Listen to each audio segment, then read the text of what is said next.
All right. Well, good morning or good afternoon, depending on where you're joining us from today. I want to thank you for joining us for today's webinar presented by the National Institute of Neurological Disorders and Stroke, or NINDS. My name is Gabe Gonzalez, and I'm a health program specialist in the NINDS Division of Neuroscience, and I'll be your host for today. Today's session is the third webinar in the NINDS Preclinical CDE Data Standards webinar series, which focuses on common data elements and data standards for preclinical neurotrauma research.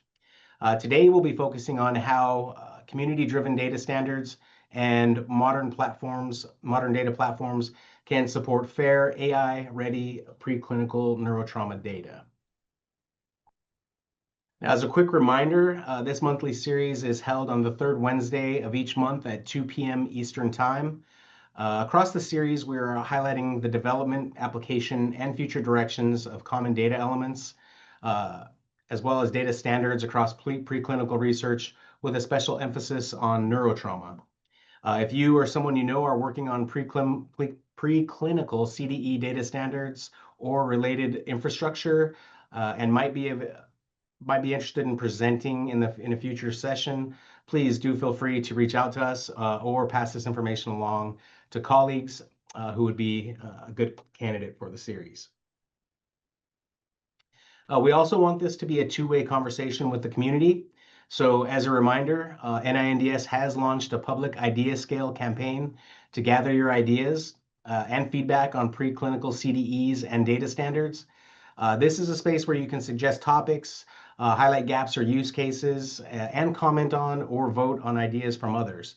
If you haven't already, we do encourage you to get involved by using the QR code on this slide or the link in the chat that we'll paste to visit the Idea Scale page and share your thoughts. Now, before we get started with our speakers, I'd like to cover a few housekeeping items. First, the webinar is being recorded, and the recording will be available on the NINDS YouTube channel, typically within 2 to 3 weeks. A live transcript of the webinar will also be available. And the chat will be turned off for this webinar, but we do invite your comments and questions. You should see a Q&A box on your screen. Please do feel free to type questions into the Q&A at any time. If your question is directed to a specific speaker, please indicate that. We'll compile the questions and address as many as we can during the discussion panel at the end of this event. Now I'd like to briefly introduce our speakers and moderator for today's webinar. We have Dr. Marianne Martone. Dr. Martone is a professor emerita of neuroscience at UC San Diego and leads the FAIR Data Informatics Lab with longstanding leadership in neuroinformatics, FAIR data, and open data platforms such as Open Data Commons for SCI and TBI. Dr. Abel Torres Espin is an assistant professor at the University of Waterloo, where he directs the Health.Data-Driven Lab, applying computational and machine learning methods to neuroepidemiology, personalized health, and data-driven discovery in neurological conditions. Dr. Joost Wagenaar is an assistant professor at the University of Pennsylvania, whose work focuses on scalable data management and integration platforms, such as the Pensive Data Management Platform to support FAIR, large-scale neuroscience, and clinical research. And finally, Dr. Severn Ben-Churn, a program director in the Synapses, Channels, and Neural Circuits cluster at NINDS and co-chair for the NINDS Preclinical Data Standards and CDE activities, will be moderating today's panel discussion, helping to guide the conversation and questions from the audience. And with that, I'd like to now turn things over to our first speaker, Dr. Marianne Martone. Marianne, the floor is all yours. Thank you very much, Gabriel. That little asterisk next to my name on the previous slide was just so that I remember the disclosure that I have a founder and equity interest in SciCrunch Incorporated, which is a startup out of UCSD that develops tools and services for rigor and reproducibility in the scientific literature. So I'm going to introduce our session with a presentation on the topic of data repositories and FAIR, and specifically the roles of CDEs. And I'm hoping by the end of all three of our talks that you can see why we named the presentation what we did, that the CDEs really provide this missing link that will enable all kinds of, I think, really fantastic things to happen in the age of AI. Next slide. So this is the 10th anniversary of the publication of the paper on the FAIR data principles. The FAIR data principles, as many of you know, stand for findable, accessible, interoperable, and reusable. And while many people know the acronym, there are, in fact, about 15 different practices and recommendations that are made as to how you design data sets in the digital age so that it maximizes the potential that they can be reused. And that reuse is not just by an anonymous third party, but also by yourself, your future self, your lab mates, your colleagues, basically anybody that you want to share data with. And they were formulated after a lot of experiences in the early days of developing online resources to address some of the problems that were endemic into almost all of the data resources that were out there, including broken links, insufficient metadata, uncomputable formats, you name it. And it's very important to remember that FAIR is addressed to both humans and machines. That is, you are making it findable, accessible, interoperable, and reusable, not just to a computer to be able to automatically operate on it, but also a human so that they understand what they're looking at and can take advantage of that. And I think it is very, very exciting that in 2026, compared to 2016, things have advanced so much that this lovely graphic was, of course, generated completely by AI. It was generated by Claude AI because I asked it in a voice command to say, can you generate something that will represent the 10th anniversary of FAIR? Next slide. And that really shows that we are in a new age, right? Through all the advances that we have, these AI, generative AI models, these LLMs are transforming almost everything that we do. And a new term has come in to describe data beyond just FAIR, and that is AI data readiness.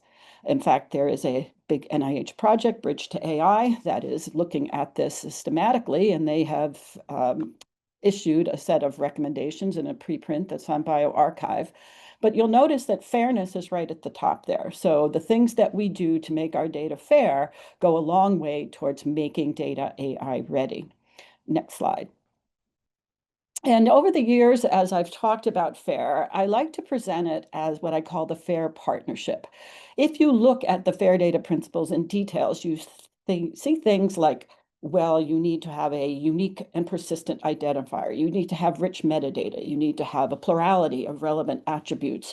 You need to use semantic standards for your vocabularies. And of course, these don't really mean a lot to your average researcher. But I like to point out that there's roles that researchers have to play. But if you look at this graphic, the thing that sits in the center are the repositories. The repositories are the publishers of data. They are like the journal platforms, the publishing platforms and the journals that are responsible for so much of the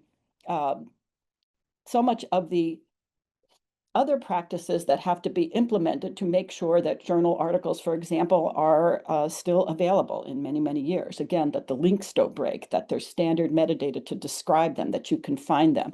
So you need to think about these repositories as more than just scientific infrastructures or a place to shove your data, but they actually assume a lot of the roles that are required to design stable and readily accessible and long-term accessible data sets for the community at large. So if you look at the things and some of the practices that are associated with FAIR, the researchers have to do their part. They need to manage their data well. They need to understand the standards that are available. They need to make sure they have permissions to share their data. But the biggest thing that they can do to make their data the most fair is to submit to a repository. Because when they submit to a repository, they get these persistent identifiers. The repository makes sure that there's machine-based access, that the metadata is readable by both humans and machines, that there are clear licenses, that there's domain-specific metadata. So the repositories really play a central role in FAIR. And I always tell people, if there's one thing that you're going to do to make sure it's fair, find the repository for your data and put your data in there. That will take you a long way towards FAIR. Next slide. So first thing we want to do is talk about the repository landscape that is now coming into existence. We've had a lot of these for many, many years. There's resources like the PDB, Protein Data Bank, that go back to the 1960s. But of course, in recent years, especially with the advent of the data sharing mandates in federal funders, there are a lot more repositories that are coming into existence, and they're starting to be managed as an asset by the NIH. And generally, you can divide repositories into two types. One is called a generalist repository. And these are repositories like Zenodo, you may have heard of, Figshare. A lot of them are run by publishers or libraries, and they will accept data regardless of data type, format, content, or disciplinary focus. So they have a little bit of everything in there. It's organized, just like a Walmart is organized. But these stand in contrast to the domain-specific repositories. These are repositories that are typically limited to data of a certain type or discipline or both. And so you can think of the difference between, for example, the bread section in a Walmart versus the bread section in a bakery, right? Generally, because it's concentrating on one thing, it has more variety. It also has usually higher standards for getting their product out there. So in the case of Neurotrauma, next slide, or I should say that the NIH data policy is that when you are selecting a repository for your data, if there is no data repository that is specified by NIH, researchers are encouraged to select a data repository that is appropriate for the data generated from the research project, and primary consideration should be given to data repositories that are discipline or data type specific to support effective data discovery and reuse. In other words, if there is a specialist repository that is available for your domain, then that is the repository you should use. And we'll get into reasons for that in just a moment. Next slide. So here are some of the reasons right now. Why is this specialization important? Well, it's just like buying a bread from the specialist bakery versus buying it at Walmart. It's not that it's not bread, it certainly is, but it is generally much more is put into quality standards because you know exactly what type of data you're going to get, you know exactly the domain it is supposed to fit into, and so you can implement support for domain and data type specific standards. This leads to greater harmonization, the ability to develop tools and platforms for data analysis and visualization. You find a lot of the specialist repositories actually are scientific infrastructures that let you do quite a bit with that data, and I think Abel is going to go into that. It allows for a deeper query because you're not just querying on the things that would be in, for example, the abstract, but you get these domain-specific attributes. You get much richer metadata usually.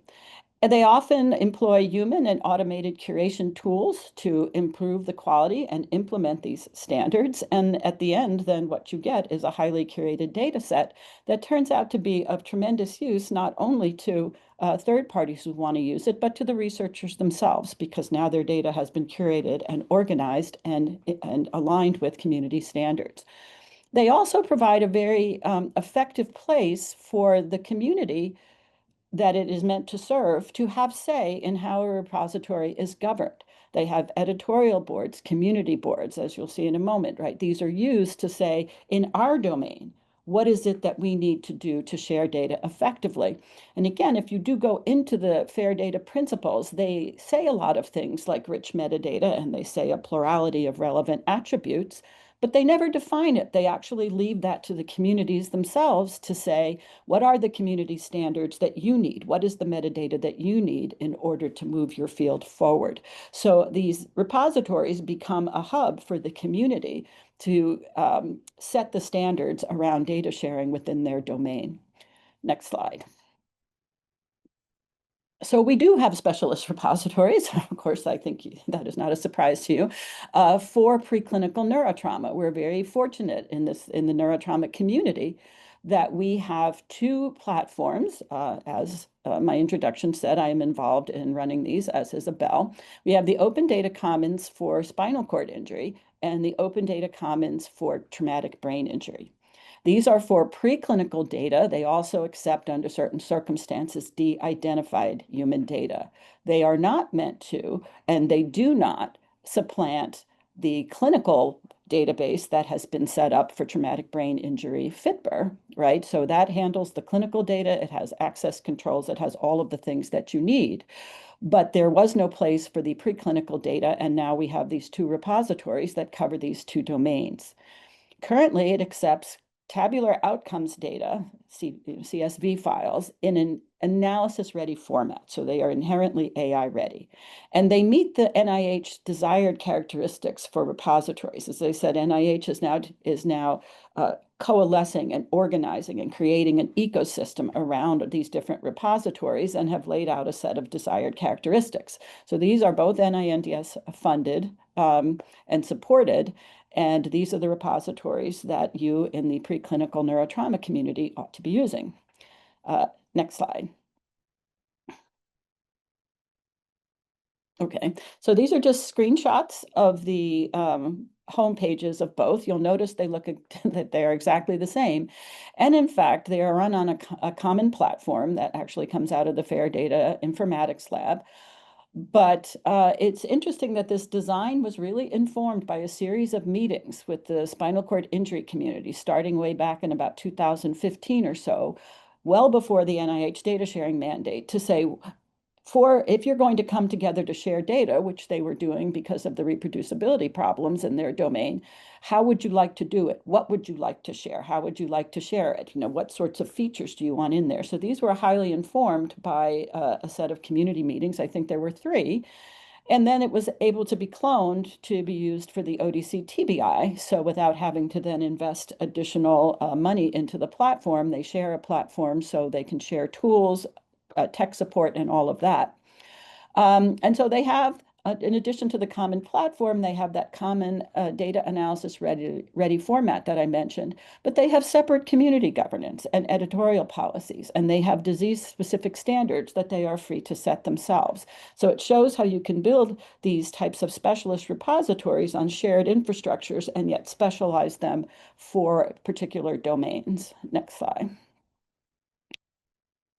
So the current ODCs and FAIR, again, I mentioned they have all of the features that you need. You get persistent identifiers, rich metadata, data citations. They give you the way to link detailed protocols, methodological protocol. It's really designed on making sure that you understand what this data is and that you can reuse it, right? So again, I say that these specialist repositories put the IR in FAIR. Next slide. So just very quickly, this is the ODC editorial board. I want to thank all my colleagues who have joined this. This is the community-facing governance piece of the ODC TBI. As I mentioned, the ODC SEI has a separate community board and editorial board that they run.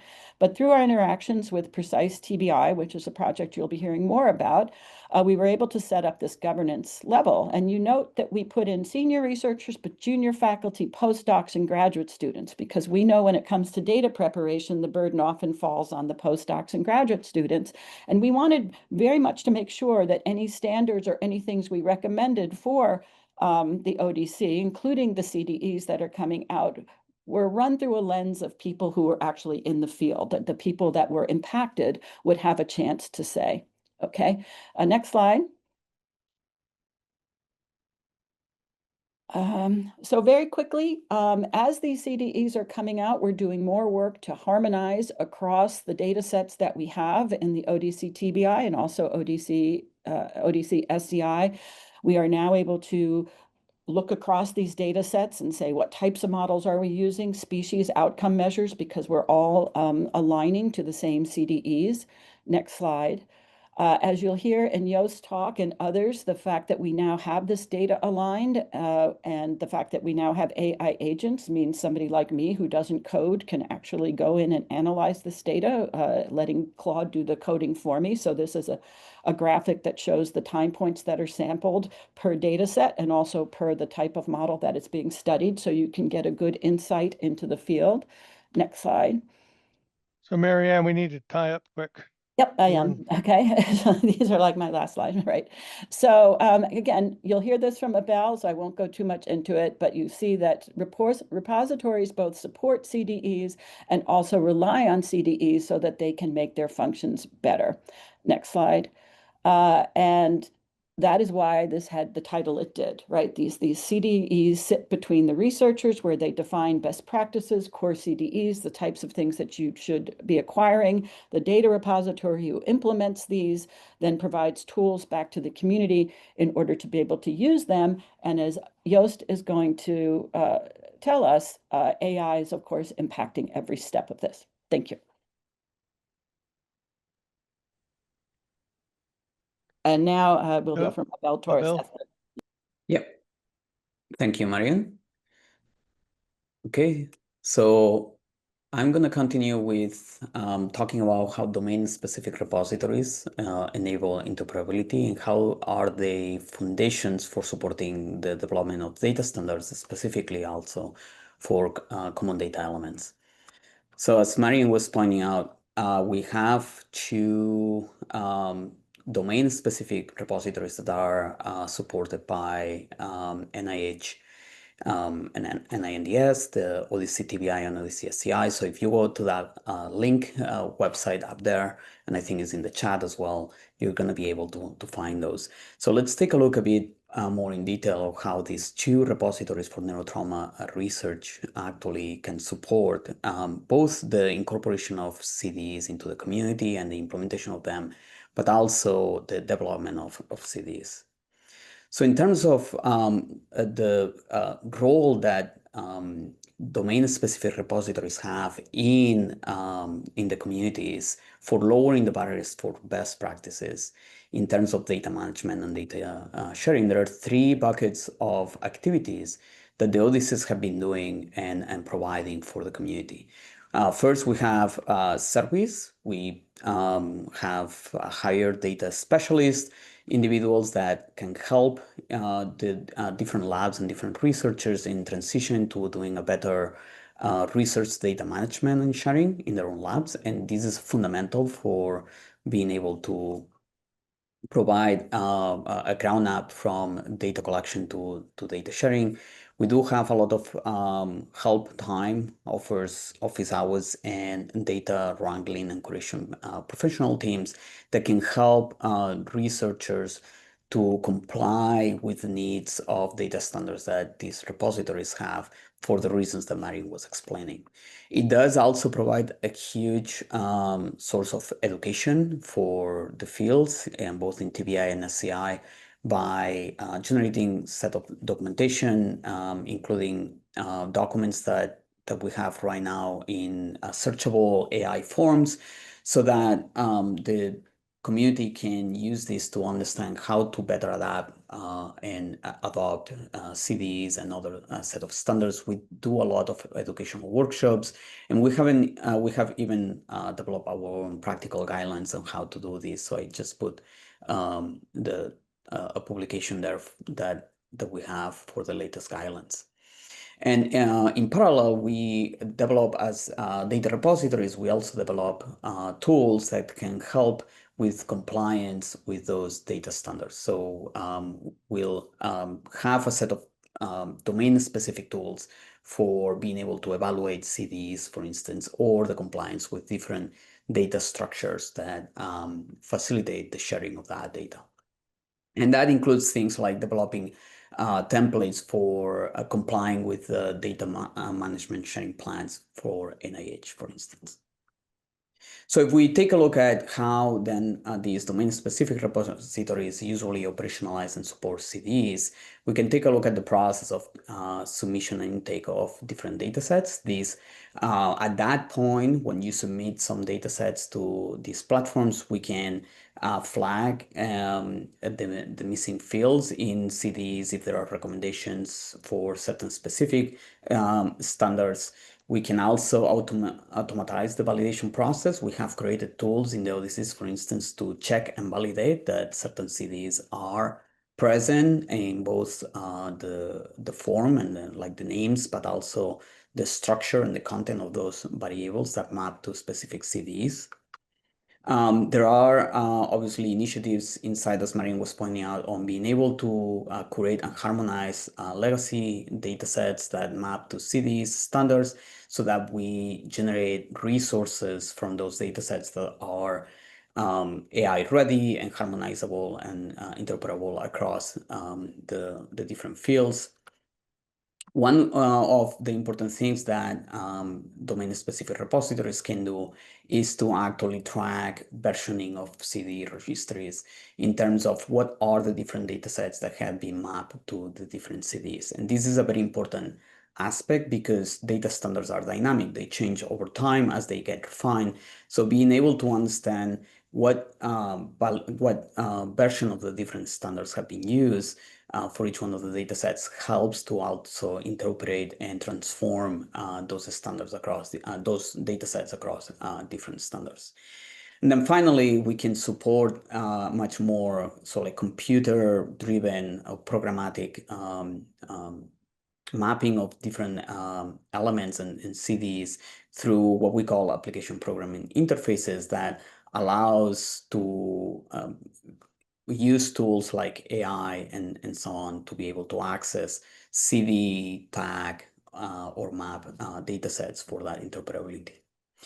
There is another aspect that we believe is very important for how CDEs can be, the development of CDEs can be supported by the repositories. And the reality is that domain-specific repositories are the implementation infrastructures of these CDEs in the communities.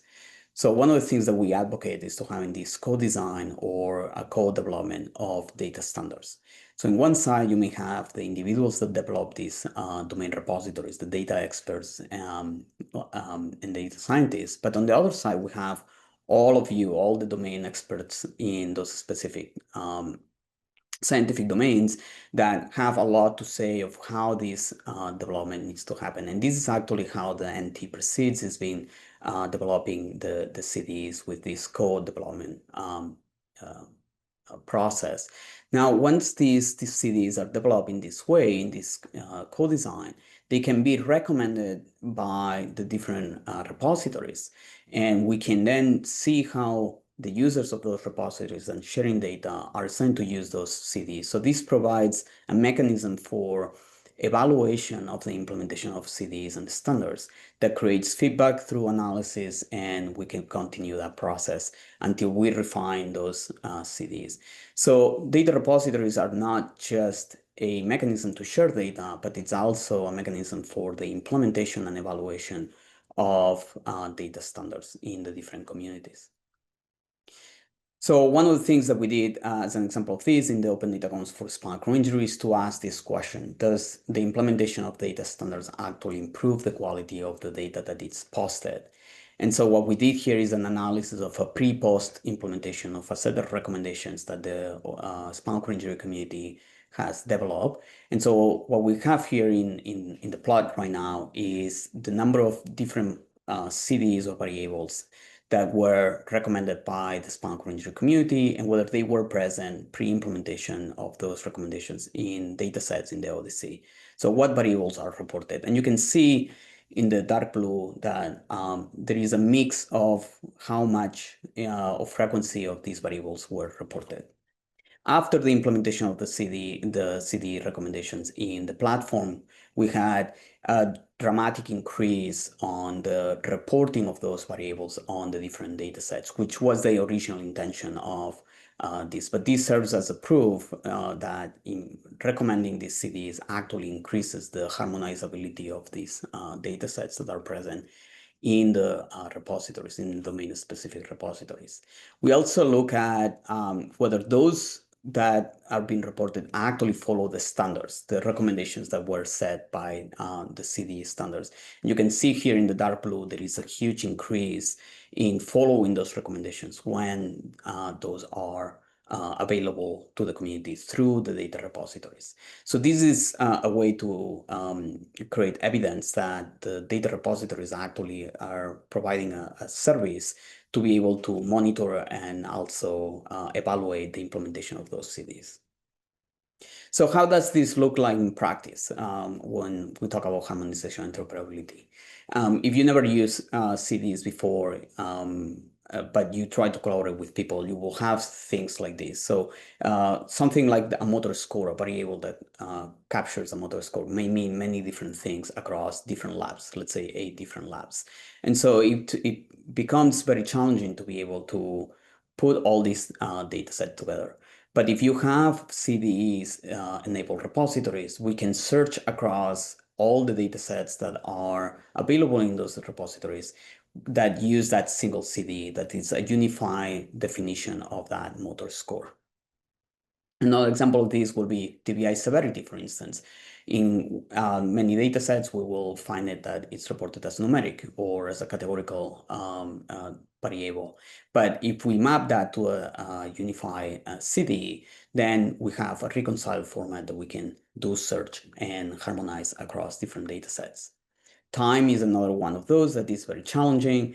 When we say 1 day acute, 24 hours, we don't know what it really means. And so there are time-specific CDs that can help us to do all those harmonizations and do analysis like the one that Marian was showing for the different time points across different data sets. Animal models descriptions we know that are very loose and don't follow necessarily specific taxonomies, but if you have a controlled vocabulary of what are the species strains and injury models, how they are produced, then we have a better understanding of how we can reproduce different types of work across the data sets available in different repositories. And finally, pooling 5 different studies across TBI, for instance, or spinal cord injury takes manually things like 6 months when those are not harmonized. But with CDE harmonized data sets, then we can do this in a matter of minutes and seconds if we have access to API and AI calls. So ultimately, harmonization of CDs are not something that happen, or data sets is not something that happen in one time point. It evolves over time, but repositories are a mechanism to enforce and sort of support those standards to continue to have more reproducible research in the communities. So just as a takeaway, repositories are not just storage, are infrastructures that support the development of standards and the implementation of them that will help to enable fair data sets. The fair data principles are only achievable if we have CD structured repositories, so data domain specific repositories. And then with that, we have harmonization is a continuous process, as I mentioned, and then AI capabilities can unlock CD-rich curation datasets. And with that, I'm going to pass this to Just, that's going to talk about AI. Thank you. I'm going to switch slides here, I believe. So while he's doing that, let me remind you guys, we're going to take questions at the end during the discussion.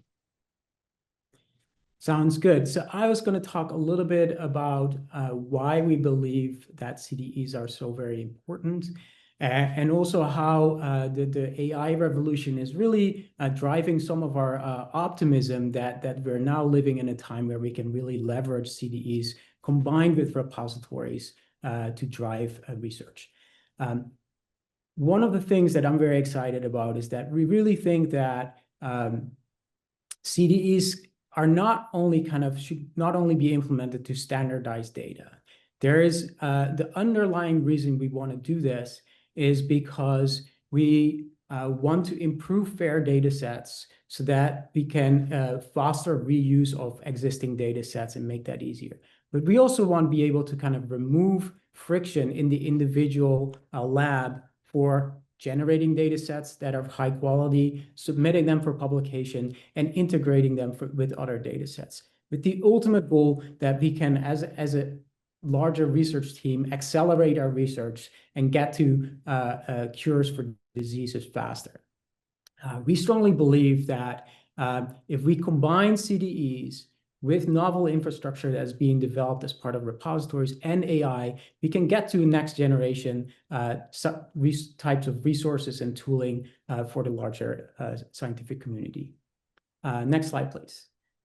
The one question that we've been struggling with over the last decade or so is that even though we have spent a lot of effort on defining CDEs, it's been very hard to see uptake of these CDEs in the research community.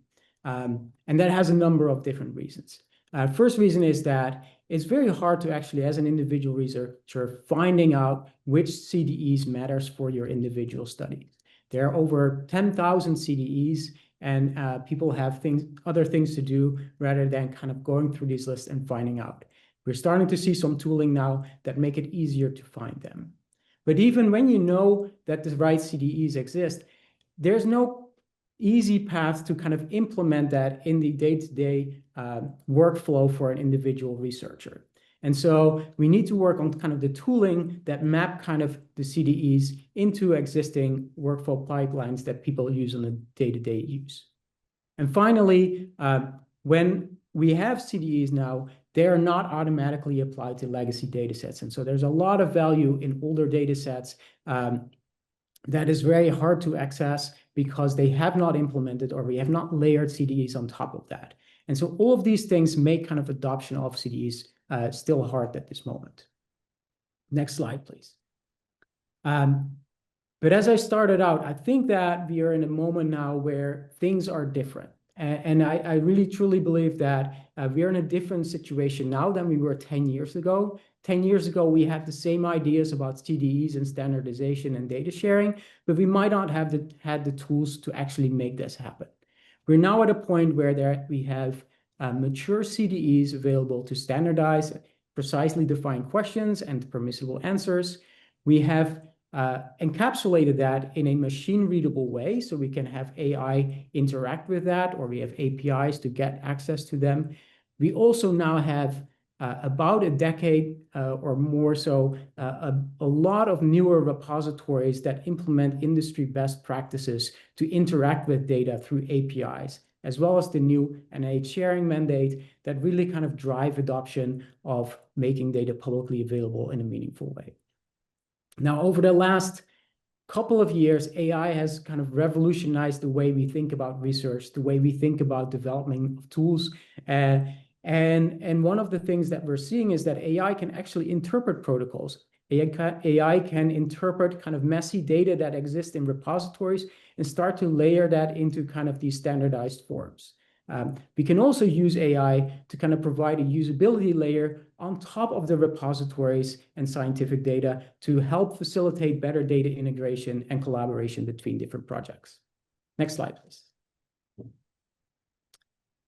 And so what we're seeing is that if you look at the groups that are developing repositories, we are starting to more and more think of them as a connected network of resources instead of individual pillars of archival functionality for datasets.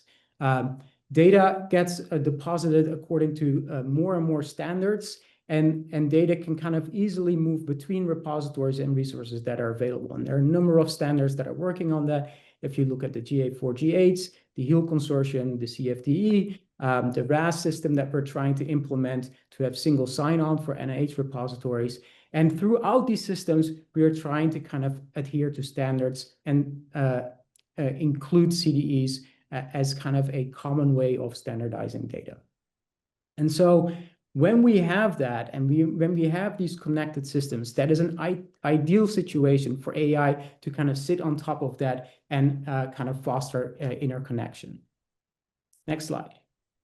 And so one of the things that I want to talk about a little bit is kind of like what we think we can do with AI and how AI can help kind of build this next generation platforms. And so one of the examples that we can do, and we talked a little bit about it already, next slide, please, is that AI can look at existing data and auto-map legacy variables to standards.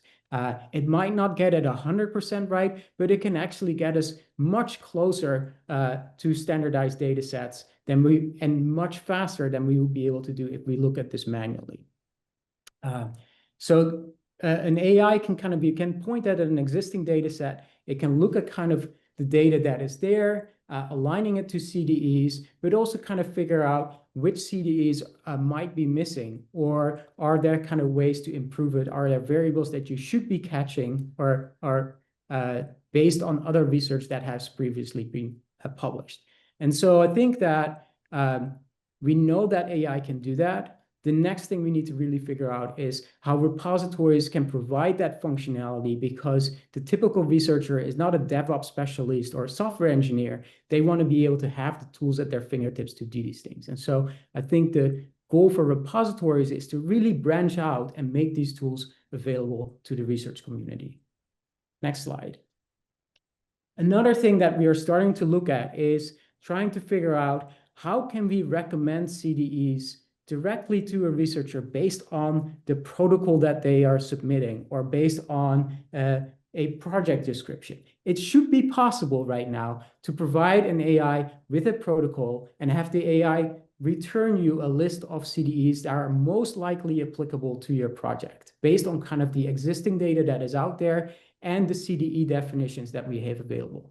And this would make a massive difference in how people can kind of like get access to the CDEs, as well as, you know, the AI can then maybe, for example, turn that directly into a REDCap database, or turn that directly into models and structures for database capture of these variables. As with everything, we don't think that AI is going to change, automate everything so that the researcher does not have to do anything. So next slide, please. We do believe that there is a strong component of AI and repositories and the tooling where there needs to be a human in the loop. So we don't think that, you know, everything will go away, but one of the ways that looking forward we can see this work is that we start out by a protocol. The AI can suggest, based on all of the evidence that we have and the standards that we have, what CDEs should be captured. We should be able to provide tooling that makes it very easily to capture those variables automatically during experiment generation, and then have the repository kind of be there all the way from data generation to data publication. We have also kind of talked about how curators are still very important for this process. There needs to be an assisted review where we need to validate that what the AIs provide is correct, or whether we need to have continuous feedback to improve the mechanisms. And I think that repositories play a huge role in that. So the interaction between technologies, such as repositories and their services that they provide, the standards that are developed across the different repositories, and the AI that we can leverage on top of that will provide kind of the larger ecosystem that can rapidly move us forward. Next slide, please. So what is necessary to make this happen? And we talked a little bit about it, but the first thing that we really need to do is making sure that the standards that we're developing are machine readable standards, so we can allow AI to interact with that. CDEs are a prime example of that, and this is why they are so important. They are stable identifiers that specifically define what certain terms mean. We need to build the tooling in the repositories to provide search and retrieve CDEs and the associated metadata. And again, like, the repository should focus more and more on kind of like building this application layer on top of that, and to make that available in a user-friendly way to remove a lot of friction in kind of the day-to-day scientific research flow. And finally, we need to make sure that we do this with the same rigor as we have been done previously in a manual phase. There needs to be trustworthy governance over all of these kind of aspects, from CDE development to the implementation of those in the repositories. But if all of those three things come together, adoption of CDEs should not become something like a burden for the research community. People should want to use them because it actually makes their lives easier. And next slide, please. And so to conclude, and as a setup for some of the discussion, we don't think that CDEs are important to adopt because we want to build a better catalog. We want people to adopt them and as part of a larger ecosystem that interconnects kind of all of the different resources that are there, that helps researchers do the right thing by default and fosters collaborative research in general. And with that, I'm handing it over back to the NIH for the panel discussion. Wow, thank you, everyone. That was an exceptionally fine presentation. And there were several questions that have come up. Hopefully we can get to most of them. One, Kareem, I'm going to paraphrase your question. he wanted to make sure that it was understood that the CDE should not tell researchers what to do, but basically we set up a standard. Basically, CDEs are not restrictive mandates, but rather a common language that empowers researchers to conduct more impactful research. That one we have such short time. I wanted to make sure we went on to the other ones. One question, working backwards. From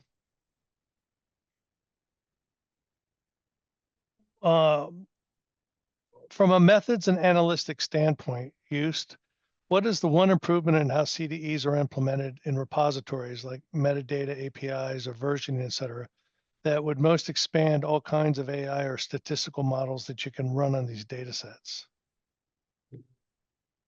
I think I think the API access, right? Making this machine readable in a way that is implementing best practices is key to everything.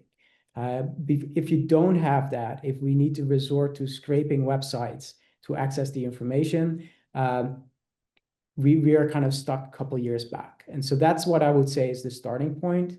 The other thing, what is very important is like, it needs to solve a problem that individual researchers have. We can all say like what is best for the larger community, but if it doesn't solve, if we implement things that does not solve the individual challenges that researchers have, there will be no adoption. And so always keeping in the back of our mind, how do we get people to use this is what I think will ultimately be the path to success. Oh, good answer. Also, I also want to remind the audience that we do encourage you to use the idea scale community that was mentioned by Gabriel at the beginning of this webinar to continue this conversation, particularly if we don't get to your question. And if we don't, I apologize. For you, Abel, I have another question. How do repositories operationalize and enforce adherence to community data standards and metadata schemas? And how do CDs help with this process? Yeah, I mean, that's a good question, and is getting to some of the details of the things that we left out, both Marian and myself. But the neurotrauma community, for instance, in the ODCs, there is an entire process for which we validate those standards, and therefore being part of those communities and using those communities to be able to share your data, basically you enter in that process of being able to validate those standards. So there are processes that happen at the data entry when people upload data sets. There are processes that happen when people want to publish those data sets to the public. We have a set of processes, and some of those standards, or the majority of the standards that we have actually have been co-designed with the communities. There's been a lot of workshops asking the community whether different standards make sense, whether they will use it, whether they wanted to provide a different set of standards. And we've been adapting those over time. So it is a constant communication with the communities to be able to implement those standards, to also see to what level the community wants those standards to be monitored and endorsed, or just recommended. So we have that conversation going on constantly. Great, thank you. So this is really for all three, but I think I'd like to start off with Marianne. And this gets to the crux of the whole process. What are the concrete benefits and incentives for researchers who deposit their data in a domain-specific repository? That is, what tangible value does data sharing provide to the submitter? So that is a good question. And of course, we're asked that all the time because the incentives are everything, because we are in the domain-specific repositories, well aware that the generalist repositories are available. The main benefits that we have been finding is, and some of them were touched on by Abel and Joost, is first of all, data becomes fair for the person who put it in. We know that data management practices in the lab are not always up to snuff. Trying to find a data set or share a data set with a colleague often involves going back to find out where the graduate student went and asking them to retrieve records from their files. It's cryptic documentation. If there is any documentation, it's formats that you can't read.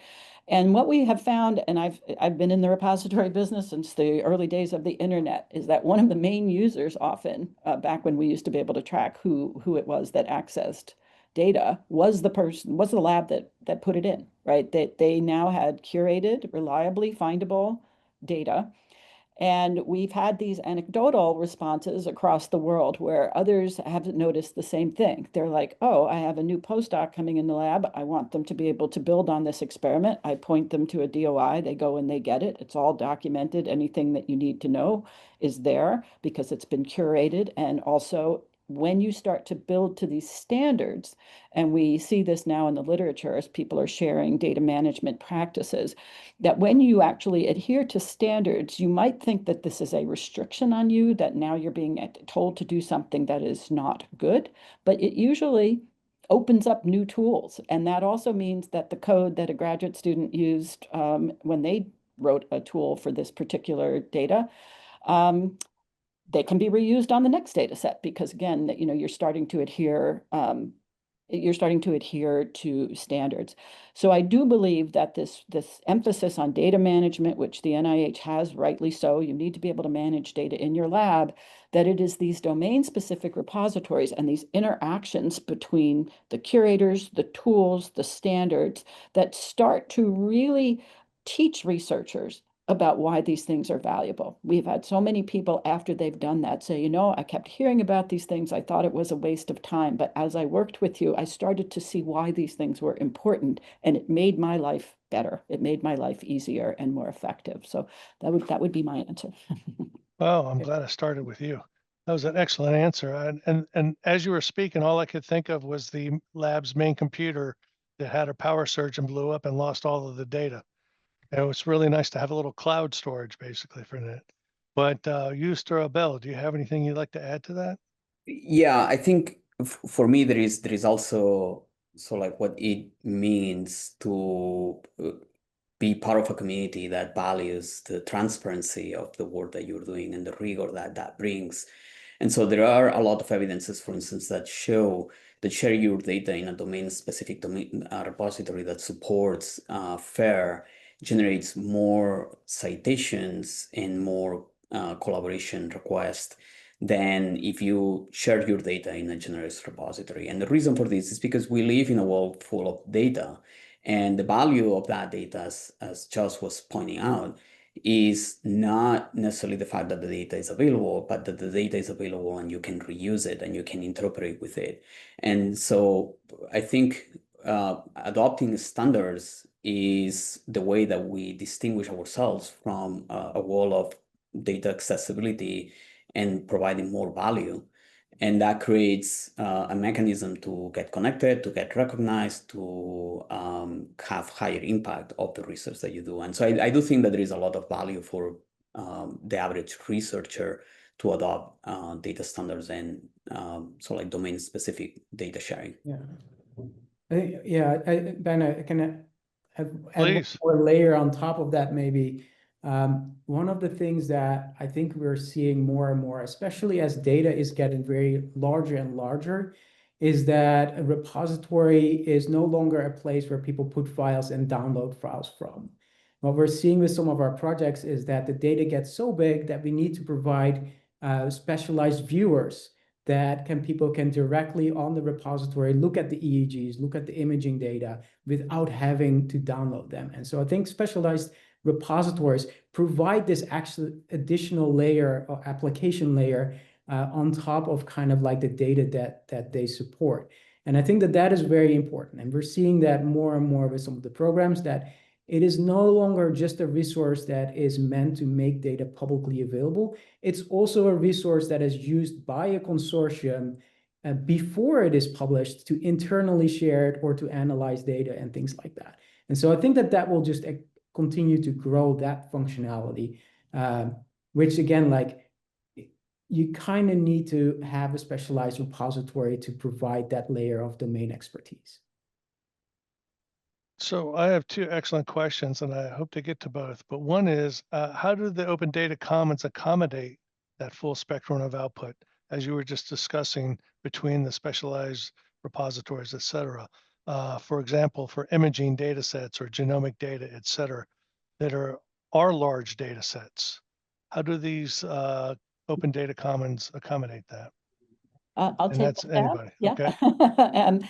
So as I think it was, no, Joost said, right, and Belle, and I think we all echoed, right? The days of everybody building a repository, doing their own thing, just operating independently are over, and that's good, right? Again, we are, unlike in the journal space where we viciously compete for things, submissions. Here, we understand what the other repositories are and what they're specialized for, and we, because of the FAIR data principles, right, that you have these links, that you know what they mean, right? It means that we can take advantage of the fact that if somebody wants to store large imaging data that's associated with the spreadsheet, for example, that they give us that has the measurements of them, that we can then go to the Brain Image Library, we can go to Spark, we can go to other places that are specialized for that. And the linking structure that is really enforced by adherence to the FAIR data principles means you can be taken right to that thing. You can open it up, right? You have APIs and other things that then let you start to work with them. So I think it's a very efficient design, and there's very little, right, that we cannot accommodate. But we don't have to, in our own platforms, right, build everything. We can specialize on the things that we think are really important for the domain. And just to elaborate on that, Marine, I think this is where the importance as well of data standards, right? And so for people to have an image of this, it's like building the internet. To be able to have that distributed connection, you need to be able to standardize how you share information. And that's across different domain-specific repositories. So whether it's imaging or genomics or phenotype data like the Odysseys, if we have those standardizations like CDs and control vocabularies, then we can map things out across all these different resources. And so that's where the power of standards really comes in as well. So being able to connect pieces and make use of those tools that are already specialized, like the Odyssey is not going to build an imaging repository because there are already specialized tools for that, but we can connect that information across different resources. Okay. All right, so I think we have 2 minutes. There is a question from the chat. As we begin to create data sets or projects, what should we keep in mind what should we keep in mind to make the process of uploading the data easier and more efficient? So I saw that question. I was hoping we would get to it. I always tell people and I think, this was sort of in the data management plan, the old version that NIH had. If you understand where your data is going to go and you have a domain-specific repository, before you start collecting your data, you should take a look at that repository, right? Because this is the step that you're going to take at the end. And it will tell you, these are the standards. We do have some requirements, right? And the idea of these requirements is that they improve the value of your data, right? It's not for our own benefit, but for everybody's benefit. So you should look and see what is required. You can consult and reach out to the curators and the community staff, attend office hours, because then you're prepared. And you can use these CDEs prospectively, as Joost said. You can say, well, then, given what I do, what CDEs should I be collecting? What metadata do I need to have available? So go to your repository, right? Your repository is there for you, and it can help you. And you also have a say in it, right? We do have these boards and other things, because if you're like, I think this is onerous, or I think we ought to do this, right? You have a place where you can come and speak. And if this is an idea that's really good, right, it will get implemented. So start there. Yeah, I think, and just to echo that, I mean, the people who are building repositories, this is what they think about all day. And so they actually think a lot about like what are meaningful, important things to capture for these type of experiments. And they will be more than happy to talk to you about your next project. I also just wanted to I see that there was a comment from Adam about kind of like promotion track. More and more what we're seeing is that data sets and high quality data is being considered as part of an impact that you have in the research community. And so repositories, we work very closely with things like ORCID and DataSite to make sure that you get the credit for a data set that you deserve. And so that too, like, is a role that repositories play in this space. Thank you, everybody. That was an exceptionally good webinar and very informative. And again, before I hand it over to Gabriel, I'd like to again refer you everybody to the Idea Scale community where we can continue this conversation because there were many questions which we were unable to get to. Gabe? All right, thank you, Ben. So at this point, we'll bring today's webinar to a close. I would definitely like to thank you all for attending and extend a special thanks to our speakers and our moderator for what was an excellent discussion. Please do consider joining us for the next webinar in the Preclinical CDE webinar series, which will be held in April. As a reminder, all of our future webinars are tentatively slated for the third Wednesday of each month at 2 p.m. Eastern Standard Time. And we'll share details on the topic and the speakers via our usual mailing lists and website. Once again, we encourage you to participate in our public idea scale campaign. Please do use the QR code or the link that we shared for your feedback and suggestions on future directions. And beyond that, I'd like to thank you again and enjoy the rest of your day. Take care, everybody.